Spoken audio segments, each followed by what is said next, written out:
আমি এখন একটা বাইকে করে যাচ্ছি স্টেশন। এখান থেকে স্টেশন যাচ্ছি রেল স্টেশন।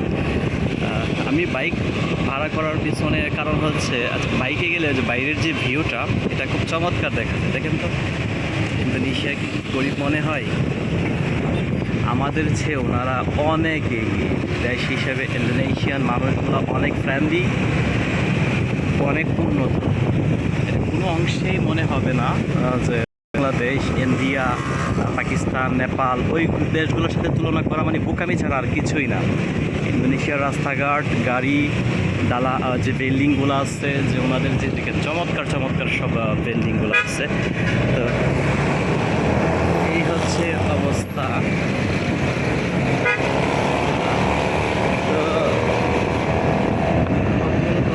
এবং ওই দেশের মেয়েগুলো দেখছেন খুবই পর্দাশীল, সবাই হিজাব, অবশ্যই মাথার মধ্যে ওদের হিজাবটা অবশ্যই থাকবে। খুব ভালো লাগছে এগুলো দেখে, অনেক পর্দাশীল, হিজাব মাস্ট। প্রত্যেকটা মেয়ের মাথায় হিজাব আছে। দারুণ রাস্তাঘাট, চমৎকার। কল্পনা করি আসার আগে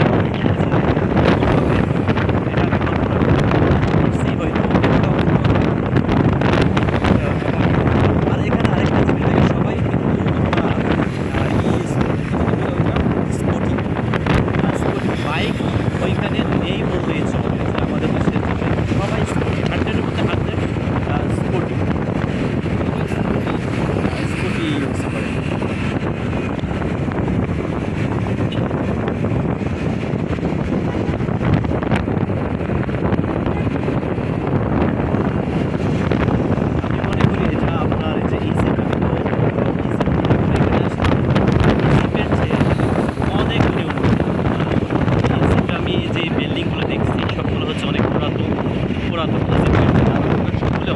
কিন্তু এই যে মেট্রো, ইন্দোনেশিয়ার মেট্রো চমৎকার। অসাধারণ যে বিল্ডিংগুলো দেখছেন, অসাধারণ অসাধারণ, আমাদের দারুণ এবং খুবই পরিষ্কার। রাস্তাঘাট তো দেখতেই পাচ্ছেন আপনারা, খুবই পরিষ্কার, যানজট তেমন একটা নাই বললেই চলে, খুবই পরিষ্কার। আমি একদম রাজধানী জাকার্তাতে আছি। তো জাকার্তাতে এখানে একটা আমার গাড়ি বুক করে দিচ্ছে আমার স্টেশন যাবো বালির জন্য, টিকিট কাটার জন্য। তো আমি বালি যেতে চাচ্ছি ট্রেনে করে, তো ট্রেনে করে বালি যেতে চাচ্ছি।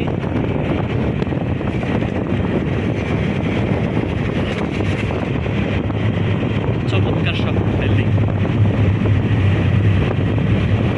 জানি না, আমি অনেক স্পিডে বাইক চলছে, আমার কথা বা কেমন আসতেছে, কিন্তু ভিডিও কেমন আসছে বুঝতে পারতেছি না আমি। অসাধারণ।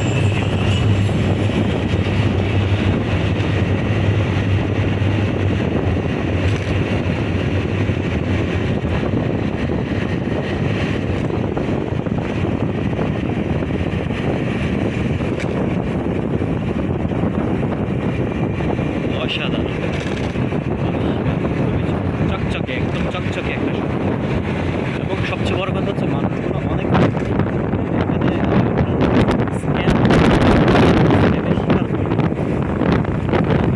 স্ক্যামের শিকার চমৎকার রাস্তাঘাট। সবাই খুবই হাসি খুশি কথা বলার চেষ্টা করে, ফ্রেন্ডলি কথা বলার চেষ্টা করে। ইংলিশটা ওনারা খুবই কম বোঝে, যদিও আমি এত ভালো ইংলিশ পারি না, বাট আমি কথা চলার মতো যথেষ্ট চলে, আমি চলতে পারি, কিন্তু ওনারা ইংলিশটা খুবই কম বোঝে, বাট বোঝে, সবাই কম বোঝে কিন্তু খুবই কম, অল্প। আমি যা এই হচ্ছে অবস্থা, দারুণ। এই বাড়িগুলো আমার কাছে মনে হচ্ছে মালয়েশিয়াতে আমি যখন গেছিলাম তখন মালয়েশিয়ার বাড়িগুলো, ঘর বাড়িগুলো এই ক্যাটাগরি হয়।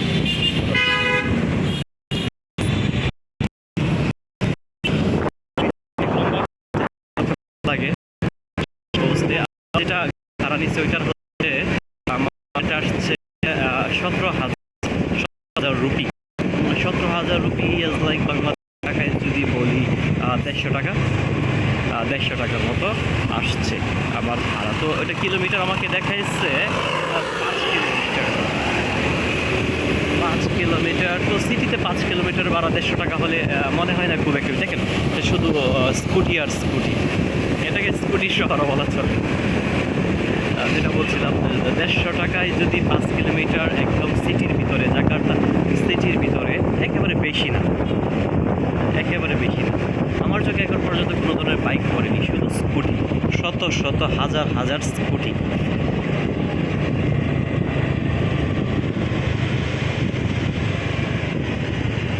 আর এই কারণে মূলত আমার বাইকটা নেওয়া, বাইকটা বুক করা, যে বাইকে গেলে এই যে ভিউগুলা খুব চমৎকারভাবে নেওয়া যায়। দ্যাটস ওয়াই আমি বাইক বুক করছি, ট্যাক্সি বুক করি নাই এই কারণেই। তো আপনারা যারা ঘুরতে বের হন সবাই চেষ্টা করুন বাইকে করে ঘোরার, বাইকে ঘোরার মজাই আলাদা, অন্যরকম একটা। আমি এখন সিগন্যালে দাঁড়ানো আছি।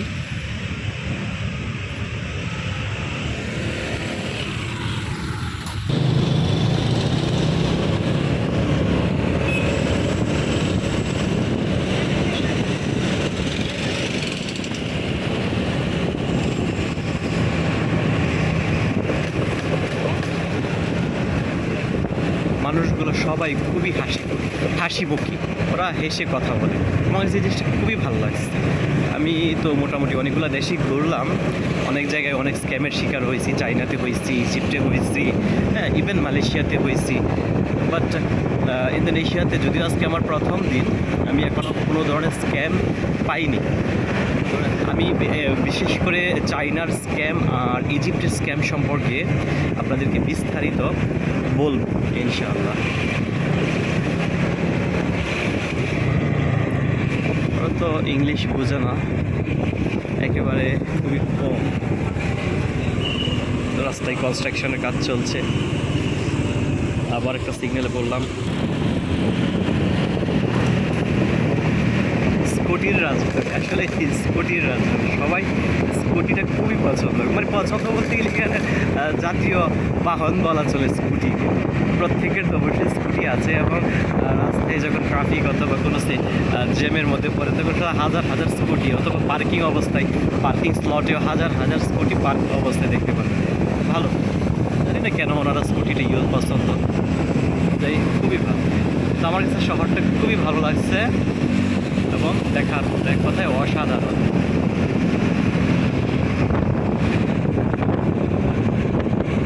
আমার কথা কি বোঝা যাইতেছে কিনা আমি এখনো বুঝতেছি না, যেহেতু অনেক বাতাসের কারণে, যে বাইকে বাতাসের কারণে তো কথাটা ভালো ক্লিয়ার আসবে না। আমি শুধু আগামীকালকে বালিতে থাকার, সরি জাকার্তাতে থাকার চেষ্টা করব। কালকে তো হচ্ছে 31 তারিখ, 30 তারিখ, আমি চাইতেছি 30 তারিখে বালিতে। দারুণ, চমৎকার, সুন্দর একটা দিন, দারুণ। তো দেখি এখানে গিয়ে আমি কথা অনেক বলতে বলতে বলতে যেটা বুঝেছি যে টিকিট কিনতে পাই কিনা। টিকিট পাই ইনশাআল্লাহ 30 তারিখ আমি বালি চলে যাবো, বালিতে 3 দিন থাকবো, তারপর দেশে ব্যাক করবো। ওইটা হচ্ছে আপাতত পরিকল্পনা, জাস্ট পরিকল্পনা। আমি তো সোলো ট্রাভেলার, আমার পরিকল্পনার কোনো স্থির থাকে না, যখন যেখানে ইচ্ছে ভালো লাগতেছে ওইখানে একটাই যাই। কথা মন লাগে, আমি জিজ্ঞাসা করলেও কথা বোঝে না। Excuse me, sir. How kilometer from here? How many time take the station? 2 minutes, 3 minutes, 5 minutes. Understand me? মনে বুঝতে পারে নাই। আচ্ছা, যাই হোক।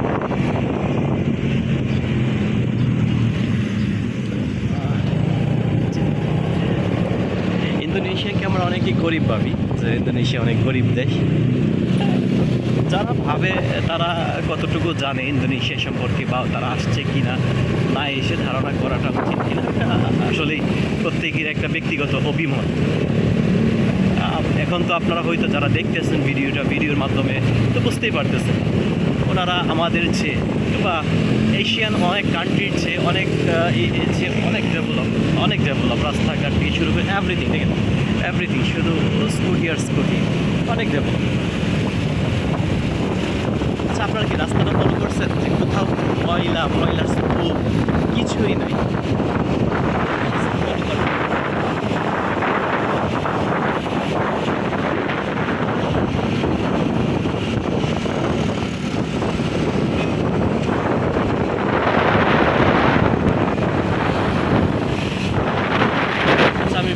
চাচ্ছি না লম্বা করতে, যে আমি স্টেশনের কাছে গিয়ে কাছাকাছি গিয়ে আবার এই চাঁদপুরে পোস্ট করে রেখে দিচ্ছি। ওকে, আরেকটা কথা বলতে ভুলে গেছি, এটা হচ্ছে এখানে গার্ব যে গার্ব গার্ব যে এইটা রাইড অ্যাপসটা, ওইটা খুবই জনপ্রিয় আমাদের দেশে। যেরকম পাঠাও আছে, ওভার আছে, এখানে আমি পাঠাও পাইনি, ওভারও পাইনি, বাট যে গার্ব এটা খুবই জনপ্রিয়। গার্বে অনেক প্রচুর সংখ্যক বাইক, কার, এভরিথিং। রঙিন শহর, এখানে আপনি ম্যাক্সিমাম বিল্ডিংগুলোতে এক ধরনের এই যে লাল এবং সাদা কাপড়, এই যে যেটা জরির মতো করে টাঙানো থাকে। ওইটা কেন বা ওদের সেটা আছে কিনা ওটা জানি না, বাট দেখতে ভালোই লাগে।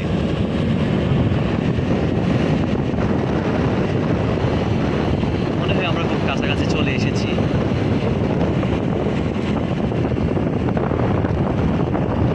এটা মনে হয় একটা সুপার মল, অনেক বিশাল বড় মল। আর হ্যাঁ, সুপার মল, এখানে বিশাল বড় একটা মল, আমাদের দেশে যেরকম বসুন্ধরা, যমুনা, এই জাতীয় একটা মল মনে হচ্ছে। হ্যাঁ, এবং তাই উন্নত কান্ট্রিগুলোতে আপনার মলগুলো হয় সচরাচর স্টেশনে। আমি যা ইতে দেখলাম, মালয়েশিয়াতে দেখলাম প্রত্যেকটা মেট্রো স্টেশনে অথবা প্রত্যেকটা বাস স্টপ স্টেশনে, যেখানে স্টেশন আছে, স্টেশন এগুলো হচ্ছে বিশাল বিশাল আকারের একটা মল। এই জিনিসগুলো খুবই ভালো, যে স্টেশনে নেমে আপনি মলে কেনাকাটা করতে পারছেন। লোকাল মার্কেট ইন্দোনেশিয়া ফুটপাথের যে মার্কেটগুলো, আমি এখানে যদি স্টেশনের কাছাকাছি হয় এখানে আসবো। আমার কাছে লোকাল মার্কেটটা খুবই ভালো লাগে, যে কোনো দেশেই, ইভেন বাংলাদেশের লোকাল মার্কেটগুলো, রাস্তাঘাটের যে দোকানগুলো, এগুলা পাহাড়ি রঙের পাওয়া যায়, পণ্য পাওয়া যায়, তো ওইগুলো কিন্তু ঘুরতে ভালো লাগে আমার কাছে। হচ্ছে সবজি বাজার, কাঁঠালও আছে দেখা যাইতেছে।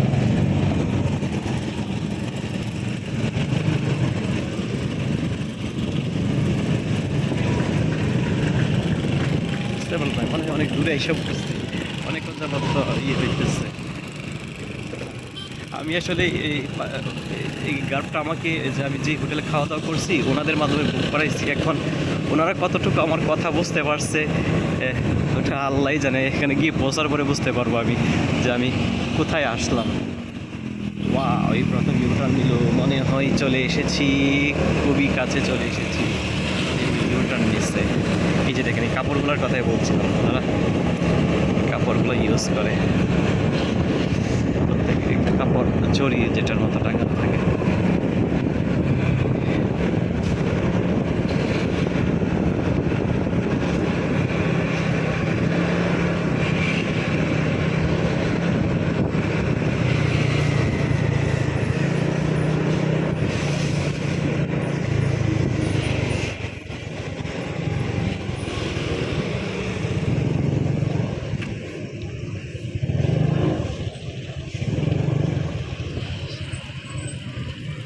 This is the station. Pasar. How much, sir? 17,000 মানে হচ্ছে 17,000 হচ্ছে 17,000 এই বাংলাদেশি টাকা 150 টাকার মতো। এখন ওকে আমি দিছি হচ্ছে 20,000। হ্যাঁ, is right? You have change? No change? No change? Okay, no problem. 3.000. Hah? Ya ini pas ini. Tuh ya pas sudah. এটা 10,000 ওজন, এটা তো ঠিকই আছে। এখানে কি লিখছে? 17,000 লিখছে। আমি তোকে 17,000 ওজন, 20, Iya, 17, Iya. ওকে Oke. ওকে ওকে, বুঝেই না কথা। আমি ওকে 20,000 দিছি, ও আমাকে 3,000 ফেরত দেওয়ার কথা ছিল। You don't have change? হ্যাঁ, open it please, open. Sir Adi, okay, thank you. এই হচ্ছে অবস্থা, আশা করি বুঝতে পারছেন অবস্থাটা ভালো। আমার 17,000, কিন্তু ওকে আমি প্রথমে দিয়েছি 50,000, তারপরেও আরও চাইতেছে, আমি বুঝতে পারি না, আমি আরও দিয়েছি 20,000, ও নেয় নাই। দেখছেন তো, আমি বললাম ওইখানে কোনো ধরনের স্ক্যাম নাই। হ্যাঁ, তারপরে ওকে আমি এই 70,000 ফেরত নিয়ে আমি আবার 1 লাখ দিলাম। 1 লক্ষ টাকা দিলাম। 1 লক্ষ টাকা দেওয়ার পরে তো ও আমাকে এটাও ফেরত দিল, বলতেছে না না। তখন আমি তো কনফিউশনে পড়ে গেলাম যে এটা কীভাবে, কনফিউশনে পড়ে গেলাম। তখন আমি ওকে 10,000 টাকার একটা নোট দিলাম, ও তখন বলছে ঠিক আছে। আরও একটা 10,000 টাকা নোট দিলাম, তখন ও বলছে ওর কাছে 3,000 টাকা ভাঙতি নেই। এই হচ্ছে অবস্থা। তো যাই হোক, আমি স্টেশনে এসে গেছি, দেখি কি অবস্থা।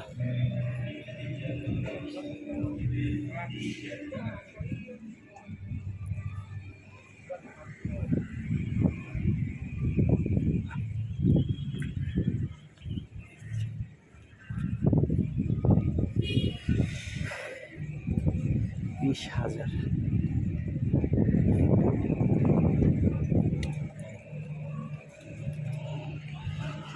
ওকে, আমি ভিডিওটা